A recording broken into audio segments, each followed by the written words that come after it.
Jesus went out with his disciples across the Kidron Valley to where there was a garden, into which he and his disciples entered. Judas, his betrayer, also knew the place, because Jesus had often met there with his disciples. So Judas got a band of soldiers and guards from the chief priests and Pharisees and went there with lanterns, torches, and weapons. Jesus, knowing everything that was going to happen to him, went out and said to them, "Whom are you looking for?" They answered him, "Jesus, the Nazarene." He said to them, "I am." Judas, his betrayer, was also with them. When he said to them, "I am," they turned away and fell to the ground. So he asked them again, "Whom are you looking for?" They said, "Jesus, the Nazarene." Jesus answered, "I told you that I am. So if you're looking for me, let these men go." This was to fulfill what he had said, "I have not lost any of those you gave me." Then Simon Peter, who had the sword, drew it and struck the high priest's slave and cut off his right ear. The slave's name was Malchus. Jesus said to Peter, "Put your sword into its scabbard. Shall I not drink the cup that the Father gave me?" So the band of soldiers, the tribune, and the Jewish guards seized Jesus, bound him, and brought him to Annas first. He was the father-in-law of Caiaphas, who was high priest that year. It was Caiaphas who had counseled the Jews that it was better that one man should die rather than the people. Simon Peter and another disciple followed Jesus. Now the other disciple was known to the high priest, and he entered the courtyard of the high priest with Jesus, but Peter stood at the gate outside. So the other disciple, the acquaintance of the high priest, went out and spoke to the gatekeeper and brought Peter in. Then the maid, who was the gatekeeper, said to Peter, "You are not one of this man's disciples, are you?" He said, "I am not." Now the slaves and the guards were standing around a charcoal fire that they had made because it was cold, and they were warming themselves. Peter was also standing there, keeping warm. The high priest questioned Jesus about his disciples and about his doctrine. Jesus answered him, "I have spoken publicly to the world. I have always taught in a synagogue or in the temple area where all the Jews gather. And in secret I have said nothing. Why ask me? Ask those who heard me what I said to them. They know what I said." When he had said this, one of the temple guards standing there struck Jesus and said, "Is this the way you answer the high priest?" Jesus answered him, "If I have spoken wrongly, testify to the wrong. But if I have spoken rightly, why do you strike me?" Then Annas sent him to be bound to Caiaphas, the high priest. Now Simon Peter was standing there keeping warm, and they said to him, "You are not one of his disciples, are you?" He denied it and said, "I am not." One of the slaves of the high priest, a relative of the one whose ear Peter had cut off, said, "Didn't I see you in the garden with him?" Again, Peter denied it, and immediately the cock crowed. Then they brought Jesus from Caiaphas to the praetorium. It was morning, and they themselves did not enter the praetorium in order not to be defiled, so they could eat the Passover. So Pilate came out to them and said, "What charge do you bring against this man?" They answered and said to him, "If he were not a criminal, we would not have handed him over to you." At this Pilate said to them, "Take him yourselves and judge him according to your laws." The Jews answered him, "We do not have the right to execute anyone," in order that the word of Jesus might be fulfilled, that he indicating the kind of death he would die. So Pilate went back to the praetorium and summoned Jesus and said to him, "Are you king of the Jews?" Jesus answered, "Do you say this on your own, or have others told you about me?" Pilate answered, "I am not a Jew, am I? Your own nation and the chief priests handed you over to me. What have you done?" Jesus answered, "My kingdom does not belong to this world. If my kingdom did belong to this world, my attendants would be fighting to keep me from being handed over to the Jews. But as it is, my kingdom is not here." So Pilate said to him, "Then you are a king?" Jesus answered, "You say I am a king. For this I was born, and for this I came into the world, to testify to the truth.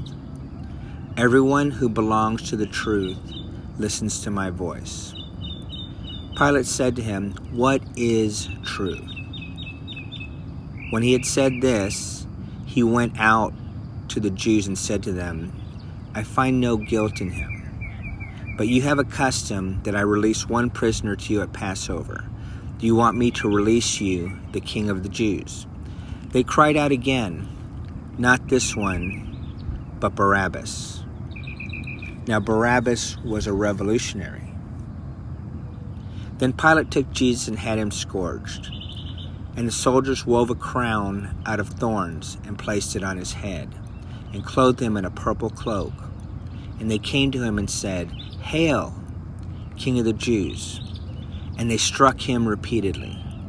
Once more Pilate went out and said to them, "Look, I am bringing him out to you, that you may know that I find no guilt in him." So Jesus came out, wearing the crown of thorns and the purple cloak. And he said to him, "Behold the man." When the chief priests and guards saw him, they cried out, "Crucify him! Crucify him!" Pilate said to them, "Take him yourself and crucify him. I find no guilt in him." The Jews answered, "We have a law, and according to that law he ought to die, because he made himself the Son of God." Now when Pilate heard this statement, he became even more afraid, and went back to the praetorium, and said, "Jesus, where are you from?" Jesus did not answer him. So Pilate said to him, "Do you not speak to me? Do you not know that I have the power to release you, and I have the power to crucify you?" Jesus answered him, "You would have no power over me if it had not been given to you from above. For this reason, the one who handed me over to you has the greatest sin." Consequently, Pilate tried to release him, but the Jews cried out, "If you release him, you are not a friend of Caesar. Everyone who makes himself a king opposes Caesar." When Pilate heard these words, he brought Jesus out and seated him on the judge's bench in a place called Stone Pavement, in Hebrew, Gabbatha. It was preparation day for the Passover, and it was about noon. And he said to the Jews, "Behold your king." They cried out, "Take him away! Take him away! Crucify him!" Pilate said to them, "Shall I crucify your king?" The chief priests answered, "We have no king but Caesar."